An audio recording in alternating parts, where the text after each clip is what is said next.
감사합니다. 시간이 굉장히 빨리 지나가고 있는 것 같아요. 여러분들은 어떻게 생각하십니까? 너무 빨리 지나가는 것 같다고 생각하지 않습니까? 그래서 오늘은 이렇게 빨리 지나가는 그 세상 시간 속에서 과연 우리가 어떻게 살아야 될지, 계속 우리가 기도를 하면서 사는데 과연 올바른 기도 방법이 무엇인가, 그 부분에 대해서 지난주서부터 계속 우리가 나누고 있는 것 같아요.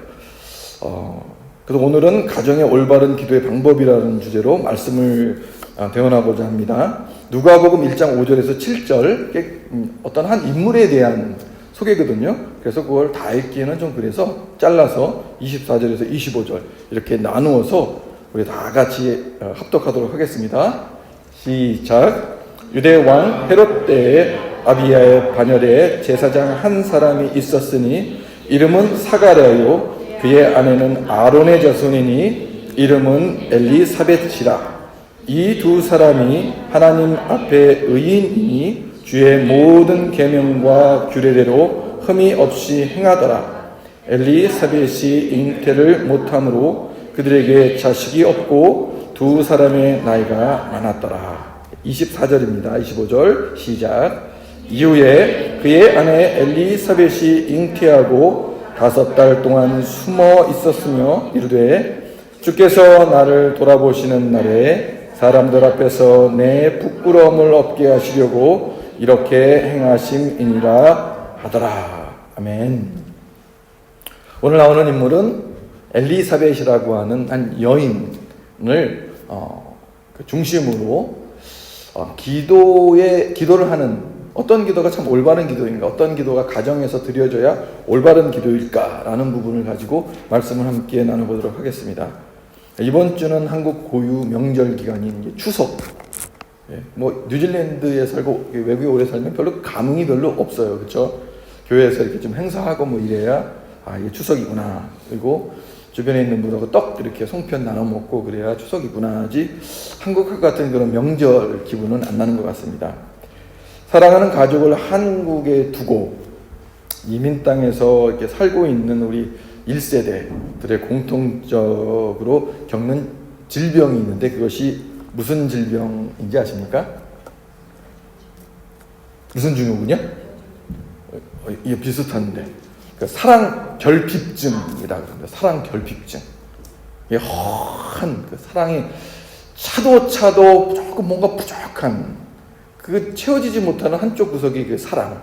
이제 가족들, 친지들, 이쪽에서 이렇게 아웅다웅 싸우고 막 이렇게 욕하고 서로 네가 잘났느니 형제끼리 그러잖아요. 그렇지만 그렇게 그 땀 냄새 나는 그 묻어나는 그러한 이런 것들이 없으니 좀 이렇게 삶이 좀 드라이해지고 이렇게 건조해지고, 또 그런 부분이 이제 병증으로도 나온다고 그럽니다. 그 이민 사회의 특징이라고 그래요. 특히 오늘 이렇게 우리 유학하는 학생들 같은 경우에는 오늘 이렇게 식사하면서 잠깐 이렇게 물어보는데 모르게 가끔 이렇게 울기도 한다고 그래요. 집에 있는 그 사람도 엄마 보고 싶다고 울기도 하고 그러더라고요. 그러니까 이게 명절 때 되고 이러면 다른 때 바쁘게 움직일 때는 모르는데 뭐가 때가 되면 그렇게 훅 들어오는 그게 있어요. 그게 우리의 그 결핍을 나타내는 거죠.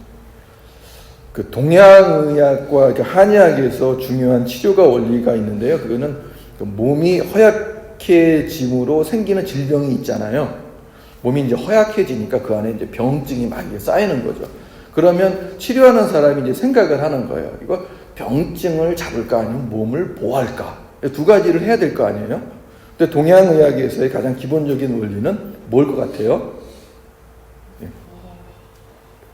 보통 몸을 보호하는 것으로 이렇게 생각하는데 그 병증을 없애는 것으로 먼저 시작을 한다고 그럽니다. 왜 그러냐면 이게 보호를 했는데 이게 보호라는 게 이게 정확하게 고녀석만 딱 튼튼하게 하는 게 아니라 전체적으로 다 보호를 하니까 속에 있는 그 나쁜 것들, 고놈들도 튼튼해질 수 있다라는 거예요. 그래서 나쁜 것을 먼저 제거하고 그 다음에 몸을 보호한다라는 원리로 치료를 하는 이론이 있습니다. 또 이제 거기에서 여러 가지 이론이 있겠죠. 몸이 약하니까 몸부터 살려야 되고 이런 이론이 있는데 기본적인 원리는 그렇다고 합니다. 이 원리로 우리들의 사랑의 결핍을 치료해 본다면 어떤 방법으로 할 수 있는가 이렇게 라고 생각을 해보니까 일단은 우리 마음속에 있는 그 사랑의 불순물들, 이거를 제거한 다음에, 그리고 정말 그 아름다운 그런 사랑이 충만이 되어줘야 이 사랑의 그 순도가 높은 사랑이 되겠구나 라는 생각을 하게 되었습니다. 왜 그러냐면 이 사람들은 참 욕심꾸러기잖아요. 만족이 없잖아요.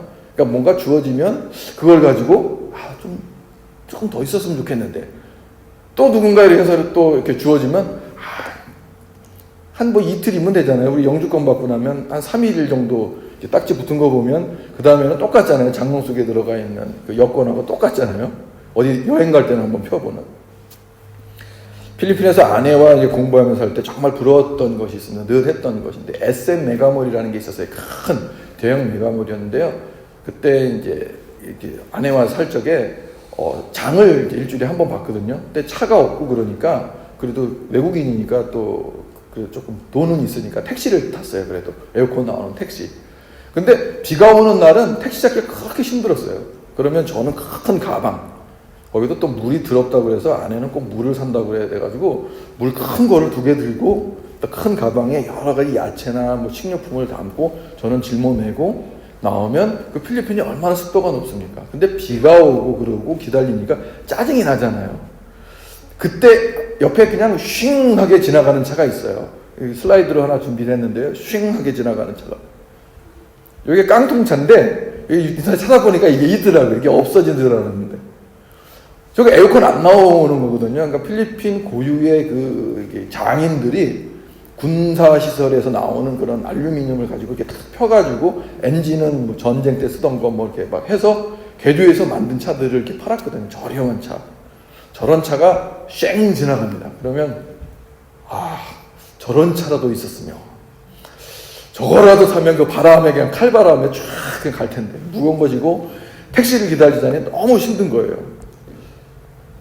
한동안 지나다가 저희 형님이 계셨는데 이제 차를 한 대 한국에 들어가서 이제 주고 갔습니다.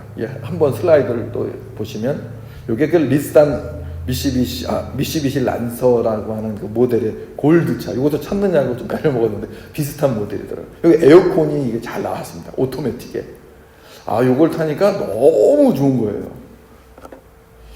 그리고 요걸 타고 한참 지나다 보니까 또 신형차가 있으니까 또 이제 닛산 그 차를 또 사게 되고, 그리고 이제 더 업그레이드 돼가지고 이제 사업을 할 적에는 그 토요타 포추너라고 하는 신형, 이건 중고가 아니고 신형, 지금 이렇게 멋지죠.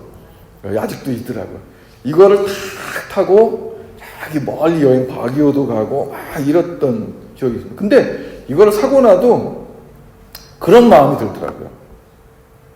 이 양 살 거 조금 딴 거 메이커 조금 더 이게 디젤이었는데 그냥 휘발유로 살 걸, 좀 소리도 크고 이런.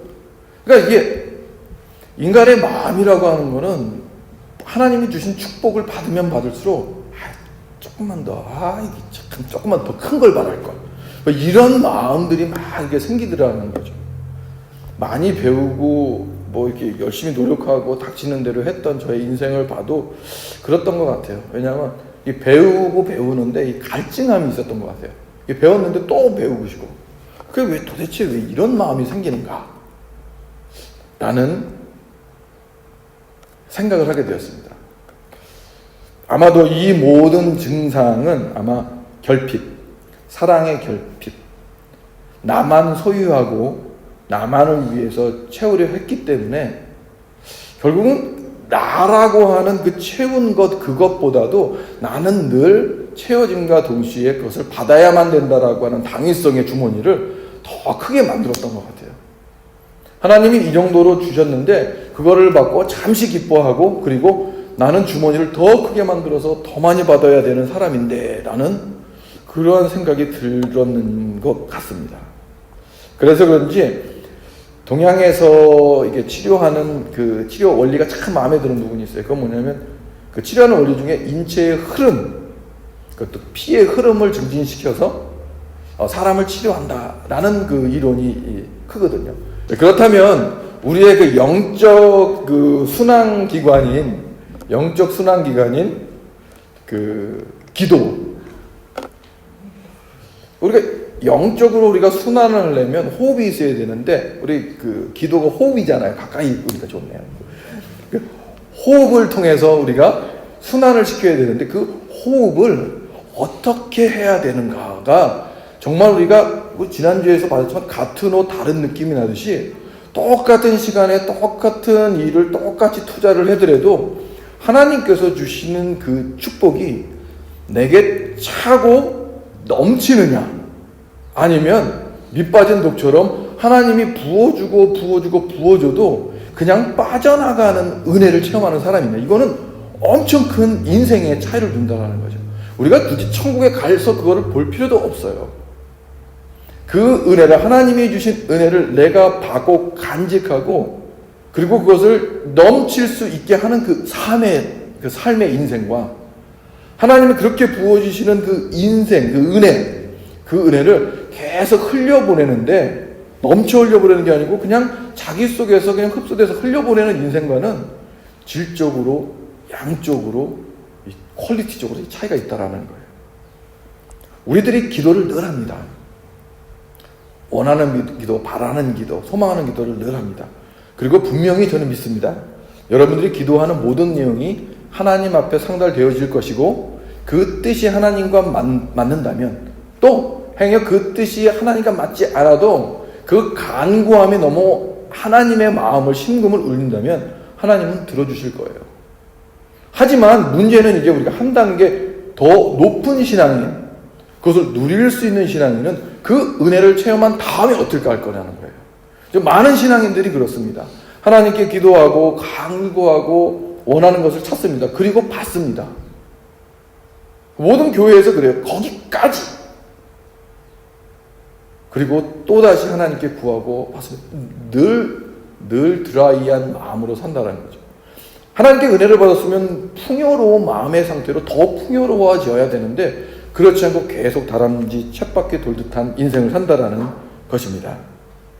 이러한 현실 속에서 우리들은 어떻게 기도를 해야 되는지, 오늘 성경에 나오는 이 한 여인과 그와 준하는 또 다른 여인을 비교해 가면서 한번 나눠보도록 합니다. 오늘 본문의 주인공은 엘리세벳이라고 하는 여인입니다. 엘리세벳은 성경에서 이렇게 소개를 하고 있습니다. 여러분들이 보시는 바와 같이 아비야 반열의 제사장의 한 사람, 사가랴의 아내, 어떤 제사장, 하나님을 잘 섬기는 그 가정에서 나온 남편이죠. 그리고 이 엘리세벳은 아론의 자손, 아론이 누구인지 아시죠? 모세의 형이 되죠. 그러니까 그 제사장의 그 줄기를 타고 있는 그 여인이라는 거예요. 그러니까 가문이 믿는 집의 가문, 명문 크리스찬 가정. 우리들도 명문 크리스찬 가정들을 지금 만들고 있지 않습니까? 우리 자녀들에게. 그러니까 우리가 심어줄 것, 명문 크리스찬 가정에서 이러한 엘리세벳과 같은 믿음의 기도와 신앙을 가진 사람이 나와야 정상이라는 거예요. 이 두 사람이 하나님 앞에 의인이다. 이 두 사람, 사가랴와 그리고 우리 엘리세벳이 다 하나님 앞에 의인이다라고 이렇게 성경은 평가를 합니다. 주의 모든 계명과 규례대로 흠없이 행하였더라. 이 기도하면서 이 행했다라는 것이죠. 그리고 엘리세벳이 잉태를 못하였다. 그리고 나이가 많도록 잉태를 못하였다. 이런 또 핸디캡을 갖는 것으로 성경은 이 엘리세벳에 대해서 소개를 합니다. 그 엘리세벳이라고 하는 뜻은 하나님은 맹세이시다라고 하는 뜻이래요. 이름에서 풍겨 나오는 것이, 이름을 지어준 부모님이 엘리세벳 그러면서 하나님은 맹세이시다, 너를 통해서 하나님은 무언가를 맹세하셨어 라고 하는 의미로 지어주신 것 같아요. 엘리세벳의 성품은 어떨까요? 우리 성경을 통해서 한번 보면 엘리세벳은 성령 충만한 신앙과 열정이 있는 사람이었다라고 누가복음 1장 41절에 기록이 되어 있습니다. 여기서 보면 엘리세벳이 마리아가 문안함에 들음에 아이가 복중에서 뛰어노는지라 엘리세벳이 성령의 충만함을 받아. 여기서 이제 힌트가 이제 나오죠. 엘리세벳이 누굴까? 누구하고 관계가 되는가? 이 마리아는 예수님을 이렇게 탄생시킨 그 마리아를 얘기를 합니다. 예수님의 어머니 마리아를 얘기해요. 그러니까 엘리세벳과 마리아는 잘 알고 있는 사이 같죠, 지금. 근데 지금 엘리세벳이 마리아가 문안을 들음에 아이가 복중에서 뛰노는지라 엘리세벳이 성령의 충만함을 받아. 이게 뭐냐면 마리아가 동정녀 마리아가 예수님을 복중에 갖고 있어서 걱정하고 있는데 그것을 들은 엘리세벳이 마리아에게 기쁜 소식이다. 성령이 충만하니까 그 의미가 무엇인지 아는 거예요. 그러니까 기도를 하는 그 분은 이렇게 넓은 충만한 일들을 이렇게 축복해 줄 수 있는 사람이 된다는 거죠. 그러니까 친척인지 어쩐지 우리는 지금 알지는 못하지만 아는 어떤 사람이 어떤 고민이나 이런 부분들을 얘기할 적에 정확히 영적으로 분별해서 격려를 해주고 힘을 북돋아주는 이런 능력이 생긴다라는 거예요. 처녀가 임신했는데 축복한다. 들으면 복중에 엘리세벳이 성령의 충만함을 받아. 이게 말이 안 되잖아요. 아이고, 야, 큰일 났다. 야, 이거 어떡하냐. 이거 이래야 정상인데 그렇지 않았다라는 거죠. 엘리세벳의 남편 사가랴는 제사장이었고 성경은 그도 성령이 충만한 사람이라고 말합니다. 누가복음 1장 67절에 그 부친 사가랴가 성령 충만함을 받아 예언하여 이르되 그 아버지와 어머니가 다 성령에 충만한 사람이었다라는 거죠. 또 우리 엘리세벳은 다른 사람들의 축복을 즐거워했던 인정이 넘치는 사람이었다고 그럽니다. 누가복음 1장 42절입니다. 큰 소리로 불러 이르되 여자 중에 내가 복이 있으되 내 체중의 아이도 복이 있도다. 이렇게 지금 마리아한테 이렇게 얘기를 하고 있는 거예요. 큰 소리로.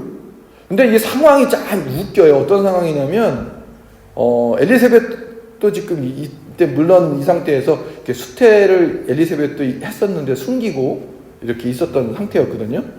그러니까 본인도 자랑할 수 있었어요. 나도 나이 들었는데 애를 가졌어. 너무 좋아. 할 수 있었는데 이거 미혼모가 이제 나왔는데 큰 소리로 불러서 그 여인을 격려해 주는 거예요. 성령의 충만한 결과로 이런 시야가 보인다는 거죠. 또 누가복음 1장 45절에는 하나님의 약속을 의심하지 않았던 사람이 바로 엘리세벳이다 라는 얘기를 합니다. 45절에 이런 말씀이 있습니다. 주께서 하신 말씀이 반드시 이루어지리라고 믿은 그 여자에게 복이 있도다. 어떤 여자에게 복이 있습니까?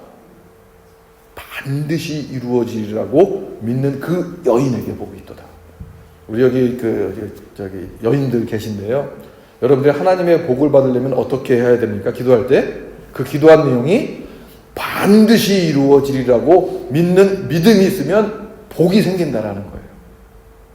기도하고 나서 주섬주섬 다시 내 기도줄 먼저 집어넣고 될까 하고 이렇게 가면 복이 없어요. 그러니까 복을 누리기 위해서는 던져버리고 하나님이 이제는 그것이 다 이루어질 줄 믿습니다. 반드시. 그것도 반드시. 그리고 그걸 툭툭 털어버리는 그 믿음이 복이 있도다 라고 하는 말씀입니다. 이렇게 한 여인의 성령 충만과 열정, 그리고 다른 이들의 복을 기뻐하는 그 아주 자유로운 마음, 교양 있는 거죠. 교양 있는 크리스찬이잖아요. 나의 기쁨보다 다른 사람의 기쁨을 막 즐거워서 막 좋아서 막 얼싸안고 하는 그런, 얼마나 그 크리스찬으로서 교양이 넘칩니까? 그러니까 우리가 그 예수님을 믿고 이렇게 교회에 나오고 있는데 교양이 넘치는 크리스찬이 될 필요가 있어요. 명문가가 될 필요가 있어요. 이게 가식이 아니고 진짜 우리들이 너무 기뻐요. 마음에서 우러나오는 것, 그것을 보여주는 정말 교양 있는 크리스찬이 될 필요가 있어요. 많은 크리스찬들이 교양 차원을 떠나서 좀 약간 얌체 같은 분들이 계시잖아요.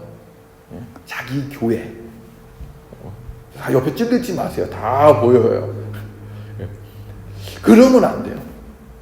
왜 안 되냐면 우리 예수님도 이 교양이 풍부하시고 자애로우신 분이기 때문에 그렇습니다. 물론 나중에 이제 또 말씀드릴 기회가 있어서 얘기를 하겠지만 세상에 있어서 굴복하는 것과 겸손하는 것은 우리가 분명히 구분해야 됩니다. 어떤 크리스찬들은 그렇습니다. 세상에 무조건 져주는 것을 크리스찬의 덕목으로 생각하고 그렇게 정말 바보처럼 사시는 분들이 계세요. 그리고 찬양은 그 찬양을 좋아하세요. 바보가 되어도 좋소. 나를 비웃는 그 사람들. 뭐 이런 찬양을 늘 하시면서 바보가 돼도 그냥 이렇게. 저는 분명히 얘기하는데 바보가 될 수 있는 사람이 되라 라고 우리 청년들한테도 그렇게 얘기를 하고 싶고요. 하고 있고요. 학생들한테도 그렇게 얘기를 하고 싶고 그렇게 하고 있습니다. 왜냐? 겸손이라고 하는 미덕, 자애라고 하는 미덕은 능력 있는 자가 하는 거예요. 종이 겸손할 수 있습니까? 슬레이브가 겸손할 수 있어요? 그러니까 겸손이 아니고 의무죠. 능력이 없는데 무슨 겸손이 무슨 그게 미덕이 됩니까? 하지만 주인에 대한 능력을 갖고 있는 사람이 종을 섬기는 모습이 무엇입니까? 바로 우리 예수 그리스도가 우리에게 준 파워고 힘이라는 것이죠. 그러니 우리 자녀들에게 우리는 어떻게 키워야 됩니까? 세상의 빛과 소금이 되라라고 우리는 가르칠 수밖에 없는 거예요. 왜? 겸손해지기 위해서. 안 그러면 그냥 계속 겸손한 자리로 평생 살 수밖에 없어요. 아무 얘기도 못하고 그냥 겸손한 자리로. 그것은 겸손이 아니고 굴복이라는 것이죠. 뭐 그 내용은 오늘 내용과 관계가 없는 것이지만 일단 그렇습니다. 하나님께서 기도에 대한 응답으로 잉태를 하게 했을 때 혹시 우리 엘리사벳이 어떤 반응이 있었는지 이렇게 추정이 되십니까? 누가복음 1장 25절 우리 읽은 본문인데요. 한번 다 같이 한번 읽어보겠습니다. 시작. 주께서 나를 돌아보시는 날에 사람들 앞에서 내 부끄러움을 없게 하시려고 이렇게 행하십니다 하더라. 한국말로 이렇게 얘기를 하면 잘 이게 뭔 얘기인지 잘 이해가 안 돼요. 그렇죠? 이게 나를 돌아보시는 날에 사람들 앞에서 내 부끄러움을 없게 하시려고. 근데 영문으로 보면 좀 분명합니다. 하나님이 He라고 얘기한 God has shown His favor. 여기서 얘기하는 favor는 어떨 때 favor를 우리가 쓰죠? My favor. 그러니까 호의라는 거잖아요. 내가 해줘도 되고 말아도 되는데 내 favor. 또 우리가 너의 favor를 좀 요청할 수 있어 그러면 그 얘기는 뭡니까? 너 반드시 해야 돼. 그거가 아니잖아요. 너가 해주면 좋은데 좀 이렇게 좀 favor 좀 나 좀 봐줘. 내 사정 좀 봐줘. 기도자의 모습이 이런다는 거예요. 지금 엘리사벳은 나이가 들어서 기도를 하고 막 이런 상태였는데도 불구하고 하나님께 응답을 받은 다음에 하나님께서 해주셔도 말고 안 해줄 수도 많은 그런 나의 인생인데 하나님의 그 페이버, 그 호의를 나에게 베푸셨구나. 근데 그 이유가 있다라는 거예요. 그 호의가 안 해도 되는 건데 하나님이 굳이 그것을 해준 이유가 taken away my disgrace among the people. 하나님이 싫어하는 게 그거라니까요. 우리 하나님을 믿는 자녀가 많은 사람들 앞에서 disgrace, 모욕당하고 창피당하고 부끄럽게 당하는 것을 하나님이 정말 너무 싫어하시는 거예요. 그러니까 우리들의 자녀들이 하나님 앞에 올바로 설 수 있게 된다면 우리들의 자녀는 어떤 기대감을 가질 수 있습니까? 많은 사람들 앞에서 disgrace를 안 당하게 된다는 거예요. 하나님은 favor, 하나님은 해줘도 되고 말아도 되는 그 하나님 입장에서는 아무것도 아닌 것 같지만 생로병사는 하나님 입장에서는 아무것도 아닌 것 같지만 모두 같은 자녀 같지만 우리 믿는 우리들의 disgrace를 못 참기 때문에 우리의 기도를 들어주신다는 거예요. 그렇기 때문에 품격 있는 기도자의 모습은 겸손한 기도를 해야 된다는 것이죠. 하나님께서 응답하신 다음에 감사하고 너무 감사해요. 기뻐요. 그래서 근데 하나님 생각해 보니까 내가 그거를 정말 받아도 되는 사람입니까? 왜 도대체 내가 뭔데 그것을 너에게 해줬어요? 라는 기도가 나와야 겸손한 기도가 된다는 거죠. 근데 보통 기도자의 모습이 기도하고 나서 응답되잖아요. 그러면 입 싹 닫을 거예요. 저도 그랬고요. 제 주변에 계신 분들도 그랬고요. 기도 열심히 같이 이렇게 막 합니다. 그리고 응답을 딱 받아요. 그러면 어쩜 그렇게 최고 많이 가신 분들이 한 달인 것 같아요. 1주, 2주 사이로 입을 쫙 닦아요. 정말 새로운 사람이 되셨어. 기도 응답받고 정말 새로운 사람이 돼버리셨어. 이러한 인생들에게는 하나님이 아무리 부어줘도 내 마음과 삶이 풍성해지고 비옥해지는 것을 절대 못 느낀다라는 거예요. 이렇게 늘 성령 충만하게 나의 것을 받은 것을 도대체 하나님 저 많은 사람들 중에 왜 나에게 도대체 이것을 허락하셨습니까? 라고 그 복을 기뻐하며 충만함으로 넘친 사람의 그 소생이, 그 엘리사벳이 난 사람이 누군지 아십니까? 바로 사도 요한입니다. 세례 요한이시죠. 침례 요한. 예수님을 그 침례를 준, 세례를 준 그 요한이. 우리는 사도 요한이 있고, 그리고 우리 제자 요한이 있고, 그리고 세례 요한이 있지 않습니까? 성경에 나오는 인물 중에서 나이가 들어서 잉태를 못한 대표적인 인물을 찾으라고 그러면 여러분들 딱 생각나시는 분이 계실 거예요. 누구죠? 사라. 예, 딱 나오죠. 예. 사라라고 하는 인물은 우리 믿음의 조상 아브라함의, 딱 보면 우리 그 사진이 딱 있는데, 아까 우리 엘리사벳의 그림을 저기에는 남편하고 인터넷에서 찾아보니까 그 남편하고 다 기도하는 이런 지그시 나이 든 아주 그런 모습이 나왔는데, 이거 아브라함과 사라 딱 이렇게 했더니 딱 이렇게 보시면 뭐가 연상이 돼요? 전 이걸 딱 보면서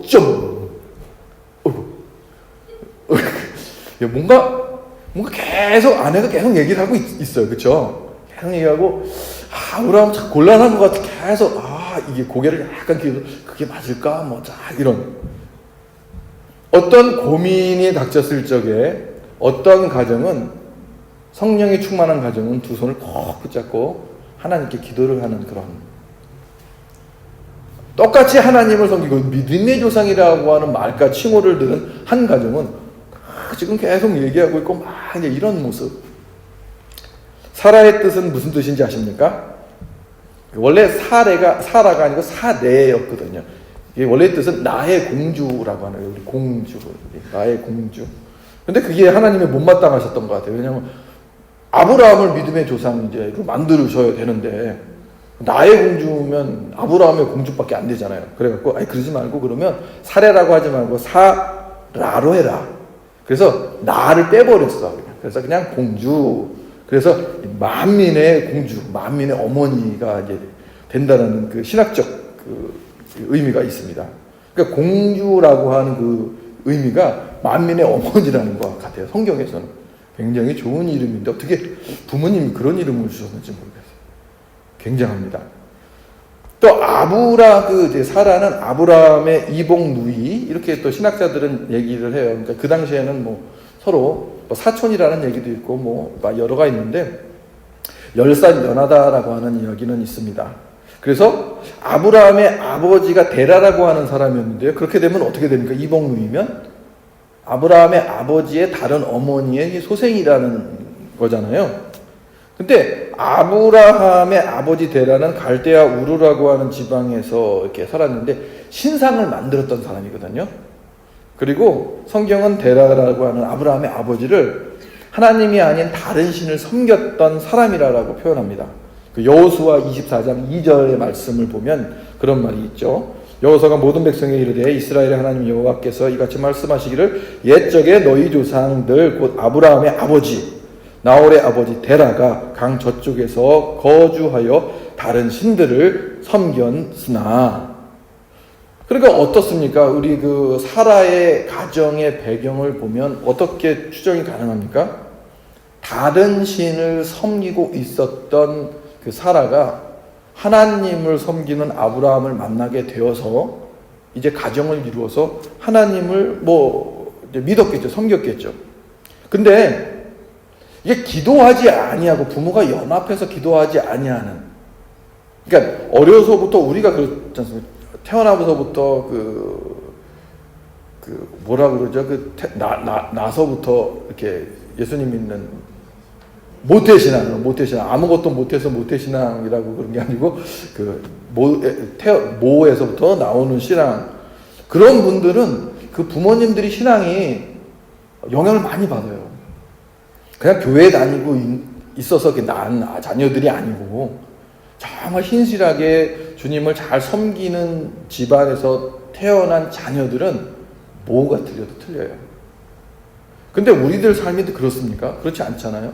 그러니까 뭐 저희 부모님들 같은 경우에도 저희 할아버지는 뭐 목사님이셨고 외할아버지는 목사님이셨고 이제 뭐 북한에 잡혀가셨다고 이제 그러고, 근데 그러면서 자녀들이 피난 오고 그러면서 하나님을 잊었다가 또 하나님을 믿지 않는 남편을 만나서 결혼해서 여러 가지 종교를 다 두루 섭렵하셨다가, 그리고 하나님의 부르심에 큰 형님을 통해서 큰 형님이 모든 가정을 또 구원하게 되고, 이런 역사로 이렇게 막 그 돌아가는 역사를 우리 가정에서, 저희 가정에서 보여줬거든요. 그러니 저희 가정도 마찬가지로 그 믿음의 흐름이 끊어졌다가 생겼다 하는 게 가정이라는 거죠. 근데 하물며 이제 우리들 하나님에 대해서 전혀 모르고 있는데 처음 이제 하나님을 접한 1세대 가정이 있을 거 아니에요. 이민 온 1세대 가정처럼 1세대 가정이 있다라는 거예요. 그러니까 이거는 하나님의 생명 기록책에 1세대 조상, 믿음의 조상이 되는 거예요. 그 계통의 믿음의 조상이 되는 거예요. 그렇기 때문에 그 믿음의 계통의 조상에서 어떤 자녀가 나오는지는 누가 결정하는 거예요? 아내, 어머니, 뭐 아버지도 물론 기도하고 그러겠지만 아버지, 어머니, 여기에서 그 자녀의 믿음이 결정이 된다라는 것이죠. 사라는 자기의 몸에 있었던 그 관습대로 하나님을 믿었지만 완전히 변하지 않고 어떤 실수를 변합니까? 순종하는 마음으로 남편에게 자기 종을 이렇게 상납해서 자식을 낳으십시오. 괜찮습니다. 뭐 우리 괜찮아요. 뭐 하나님이 아니하고 준다고 그랬는데 라고 해도 아니에요. 해서 결국은 그 낳은 자식의 이름이 뭡니까? 이스마엘. 그 이스마엘이 지금 무슨 거대한 그룹을 만들었죠? 우리 이슬람. 우리 기독교하고는 지금 뭐 아주 그 뗄래야 뗄 수 없는 그 악한 관계가 되어버린 그 시조를 만들어 버렸어요. 또 사라의 외모는 또 아름답다고 합니다. 이게 또 특징이죠. 이집트 파라오의 부인이 될 뻔한 사건. 그때 나이를 추정해 보면 한 60대 전후로 이렇게 보인대요. 그러니까 60대 정도 된 할머니를 이 파라오가 이렇게 뻘이를 넣어 해가지고 할 정도 뭐 얼마나 이뻤을까라는, 그러면 20대 때면 뭐 얼굴에서 광채가 났을 정도. 아무튼 60대 전후의 할머니를 파라오가 좋아해갖고 아내로 삼으려고 했다가 하나님께 크게 혼날 뻔한 사건이 성경에 있거든요. 그러니까 외모가 이제 예뻤다. 그렇게 관리를 하려면 100세 때까지 관리를 60대까지 했었으니까 굉장히 많이 했겠죠. 결국은 100세 때 이삭이라고 하는 예수님의 계보를 잇는 아들을 낳게 되는데, 이때 그 사라의 반응을 보면 참 재밌습니다. 우리 엘리세벳과는 많이 다른 걸 볼 수 있어요. 창세기 21장 6절에서 7절, 너무도 기가 차서 다 같이 한번 읽어보도록 하겠습니다. 시작. 사라가 이르되 하나님을 나를 웃게 하시니 듣는 자가 다 나와 함께 웃으리로다.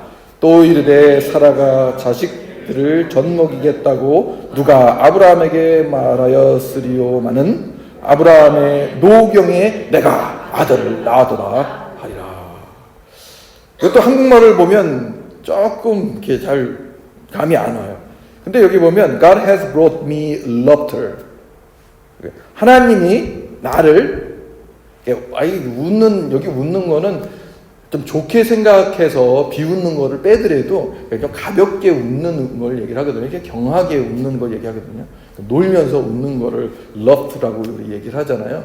그러니까 그런 거예요. 그리고 모든 사람들이 이 소식을 듣고 또 뭐 했냐면 laugh 했다라는 거예요. 뭐 joy나 뭐 praise나 뭐 이런 게 아니고 그냥 야, 별꼴이야 뭐 이런 기분인 거예요.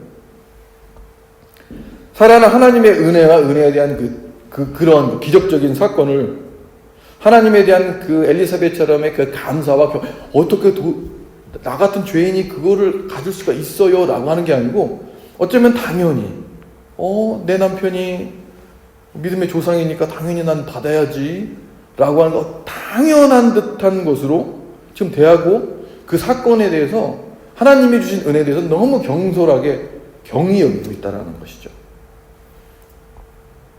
우리는 아무리 작은 것이라도 그것이 하나님으로부터 주어진 은혜라고 우리가 생각이 되어지면 하나님께 감사하는 마음으로 다가가야 된다는 것입니다. 그것이 바로 올바른 기도자의 모습입니다. 기도는 한 번 하고 그것을 받음으로 끝나는 게 아니고요. 그 기도를 하고 받음으로 내가 그것을 감사함으로 하나님께 다가가야만이 그 은혜가 내 안에 머물고 그 은혜가 흘러 넘친다라는 거예요. 많은 사람들이 기도를 하고 그것을 그냥 내 안에 잠겨버리기 때문에 순환이 안 되는 그런 일이 발생이 된다는 것입니다. 사라의 반응의 절정은 7절입니다. 7절의 내용을 쉽게 번역한 우리 유진 피터슨 성경으로 보면 이렇게 설명이 되어 있습니다. 제가 읽어보겠습니다. 사라가 아이에게 젖을 물릴 날이 올 것이라고 그 누가 아브라함에게 말할 수 있었겠는가? 이렇게 늙었는데, 사라가 이렇게 100세가 돼서 늙었는데, 내가 늙었는데 그 아이에게 사라가 늙은 할머니가 젖을 줄 수 있을 거라고 도대체 아브라함에게 말할 수 있겠는가? 라고 당당합니다. 그러나 내가 이렇게 그 늙은 아브라함에게 아들을 안겨주지 않았겠는가? 본인도 늙었는데 이런 얘기를 하고 있는 거죠. 이 성경에 나오는 두 공통점, 또 다른 점은 무엇입니까? 아마도 공통점은 그 여인들이 우리들과 같이 신실한 사람이든가 신실하지 않은 사람이든가 믿음이 있는 사람이든가 믿음이 없는 사람이든가 생사화복은 모두 하나님 주권 아래서 똑같이 이루어짐을 경험하는 사람들일 거예요. 우리의 삶 속에 어떤 사람은 잘 되고 어떤 사람은 안 되고, 우리 일도 어떨 때는 잘 되고 어떨 때는 안 되고, 그렇지 않습니까? 그런 일을 똑같이 사레나 엘리사벳이나 겪었을 거예요. 똑같이 잉태를 하지 못하는, 나이 들어서 잉태 못하는 그런 일들을 겪은 것처럼 말이죠. 그런데 아브라함의 아내 사레는 하나님께서 주신 그 은혜와 축복을 내가 나만을 통해서 된 것으로 나를 위한 기도의 응답으로만 여겼다라는 거예요. 그러니 거기에서 그 은혜는 끝이 나고 마는 것이죠. 엘리사벳은 이렇게 해주신 하나님의 은혜의 축복을, 기도의 응답을 그 은혜로 되돌려 주는 것이 차이가 있다는 것이죠. 그렇기 때문에 우리 사라가 난 아들이 누구죠? 이삭. 그 이삭이라고 하는 인물이 성경에 나오는 예수님의 계보를 잇는 그 인물이긴 하지만 이삭의 인생을 보면 어떻습니까? 좌충우돌의 인생, 그리고 결국은 실수로 말미암아 하나님의 뜻을 이루는, 그러니까 쌍둥이가 있었는데, 야곱과 에서가 있었는데 축복을 잘못해서 그 쌍둥이 중에 둘째 그 야곱이 축복을 받아서 장자가 되어버리거든요. 팥죽 한 그릇에 이런 해프닝이 발생돼요. 그랬더니 그 야곱은 또 어떻습니까? 그 인생삶 자체가 전체 어떤 삶이냐면 좌충우돌을 넘어서 가는 일마다 꼬이고 가는 것만 어쨌든 하나님의 축복으로 회복되어지는, 성경에 보여지는 것은 있지만 엘리사벳의 아들인 세례 요한의 평가는 받지 못했다라는 것이죠. 세례 요한은 예수님께서 이런 평가를 하십니다. 마태복음 11장 11절에 내가 진실로 너에게 말하노니 여자가 낳은 자 중에 세례 요한보다 큰 이가 일어남이 없도다. 그러나 천국에서는 극히 작은 자라도 그보다 크니라. 그러니까 천국에서는 볼 수 있겠지만 이 땅에서는 창세 이후로 앞으로 지금 미래로 이 땅이 있는 한 세례 요한보다 큰 자는 나올 수 없음을 예수님이 말씀하셨다라는 거예요. 세례 요한 자체가 이렇게 훌륭해서 그렇겠습니까? 세례 요한처럼 역청과 뺀뚜기 잡아먹으면서 그렇게 그 선교하고 한 사람들이 세례 요한뿐이겠습니까? 로마 정권이나 세상 사람을 위해서 바른 말을 외치고 목숨을 걸고 순교한 사람이 세례 요한 한 분뿐이겠습니까? 아니죠. 결국 엘리사벳의 그 어머니의 기도는, 그 감사함에 겸손했던 그 기도는 그 명문 크리스찬 가정을 지키면서 정말 하나님으로부터, 예수님으로부터 가장 큰 칭송을 받는, 칭찬을 받는 그러한 자녀의 열매를 받는다라는 거예요. 우리들은 이제 어떻게 기도를 해야 되겠습니까? 그리고 우리는 기도에 대한 응답을 어떻게 반응을 해야 되겠습니까? 이제 우리 가정의 올바른 기도의 방법은 무엇이겠습니까? 우리 엘리사벳, 사가랴의 가정처럼 부부가 합심하여서 기도를 해야 하는 것일 것입니다. 아내가 힘들 때 남편의 기도가 힘이 되어서 아내가 일어나고, 남편이 힘들어할 때 아내의 기도로 남편이 기되어서 일어나는 그런 가정 안에서 자란 우리의 자녀들은 절대로 실패하는 일이 없을 것입니다. 성령 충만함의 기도는 바로 그것입니다. 나 혼자 잘났다고 떠들고 하는 기도가 아니라 우리의 가정, 우리가 함께 기도하는 사람들이 많아질 때 성령은 충만해지고 감사의 기도는 넘쳐나는 것입니다.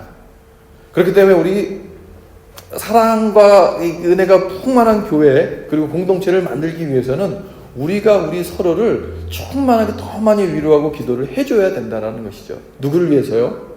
바로 우리 자신과 자녀를 위해서 그렇게 해야 된다는 것입니다.